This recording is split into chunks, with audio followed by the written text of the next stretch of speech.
Well, he says, you know, it's written all over your face. You're afraid of going to a seance. But he says, I know you. He says, you're going to come.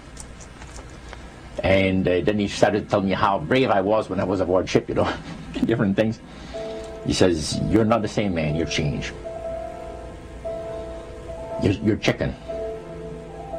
That's all I needed to hear. I said, when do we go to a seance? So one Saturday evening, we were in the place. It was the first time. Very beautiful place. The medium was a lady. She had a gorgeous new home in Montreal. And there were about 20 invited guests there, which I was one of them. And she communicated with the spirits for different people there. And they were telling them what the spirit said. One man said, I would like to talk to my friend that died 6 months ago. But I don't want him to appear. Just want to talk to him. Because he says, I don't trust you talking to my friend for me. So the medium says, let me inquire of the spirit. Yeah, the spirit will talk with you.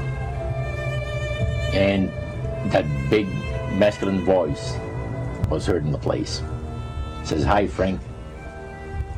It's nice of you to ask for me to talk with you. And they had a little chat. And after it was over, Frank says, this is the greatest thing on earth, to be able to talk with the spirits of the dead. Then the medium said, we have a very special surprise tonight for you people.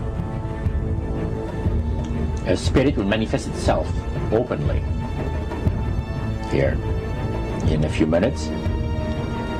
And it's like a big gust of wind hit the building.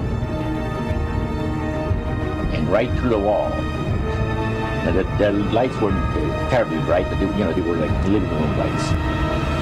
A couple of floor lamps and maybe some of these. And that translucent being seemed to come right out of the wall. How did you feel right at that moment? It's almost like my heart stopped a little bit. You know, very weird feeling. So it was a lady in a beautiful evening gown, floorling. And she said to Mary, my dear sister, you are so wonderful to have asked for me. And Mary fainted and fell right off her chair on the floor. And a couple of guys jumped up and picked her up, and spirit gone. And that was the beginning of it. That's how you got into it. Yeah, that's the way I got into it. After a while, you see, there's something interesting about the human mind. You can adjust an awful lot of stuff.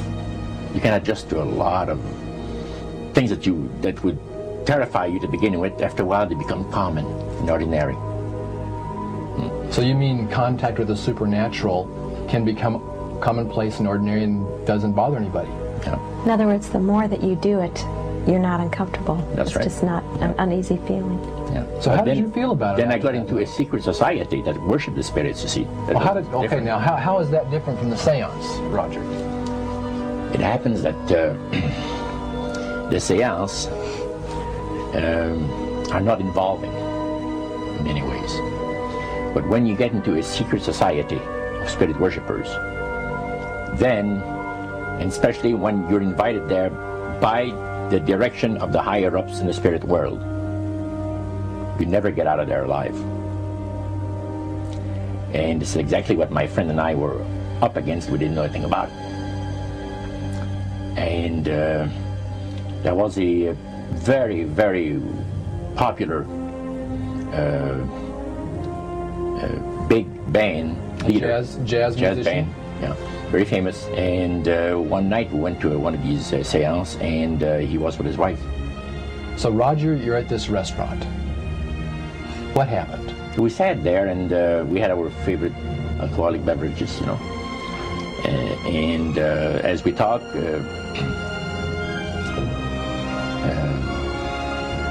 the band leader says, I want power. I go right to the source of power. And he says, how do you think that I became famous the way that I am?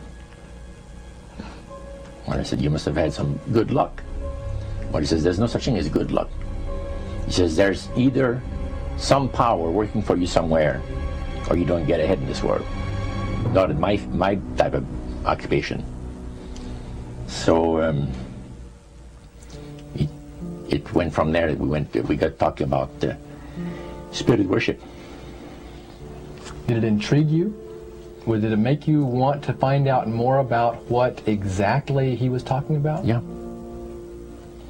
So he said the supposed spirits of the dead that you're talking with are demon spirits. They're fallen angels. They're beautiful beings. Just set it out, just like that. Oh yeah. It didn't make you uneasy when he said they were... Well, it shocked you a little bit, something that you first hear mentioned to you. He said, you guys have got a great future ahead of you. Because we've been told, the high priest of our society, secret society, has been told that the master has very special plans for you too. Now, what did he mean by the master? Satan. And we were interested to hear more about it.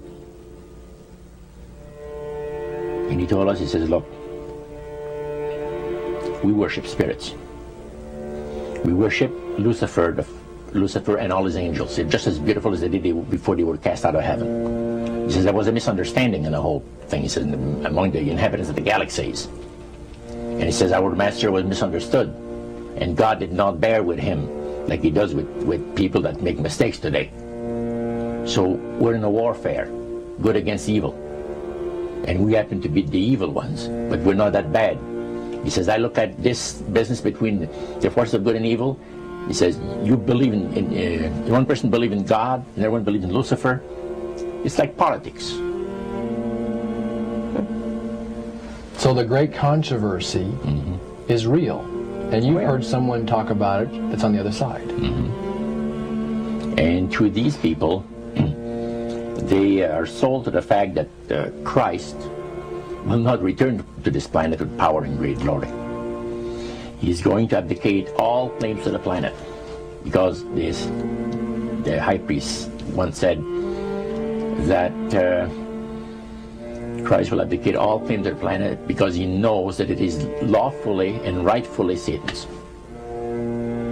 And at that time, he says, so the priest says, well now, he says, for those of you that are new, let me tell you that this is the most feasible way, he says, to please the spirits. It's to deride Christ and his people, and his church and all that. So they sing out of Christian hymnals. They didn't sing Christian words to the hymns, however. Well, they changed a lot of them. Yeah. And not for the good. It's a form of blasphemy. Such as you see today in the rock music world. You see the entertainers, they have these crosses. The ladies got earrings, crosses. The guys got crosses. This is a form of blasphemy, a form of deriding Christ. You see. Spirits cause the people to do that, to find pleasure in wearing this type of emblem, which is the cross is the emblem of the crucifixion of Christ to the Christians. Better to reign in hell than serve in heaven, is that it? Why not? I'm here on the ground with my nose in it since the whole thing began. I've nurtured every sensation man has been inspired to have. I cared about what he wanted, and I never judged him. Why? Because I never rejected him. In spite of all his imperfections, I'm a fan of man. I'm a humanist. Maybe the last humanist. Who in their right mind, Kevin, could possibly deny the 20th century was entirely mine?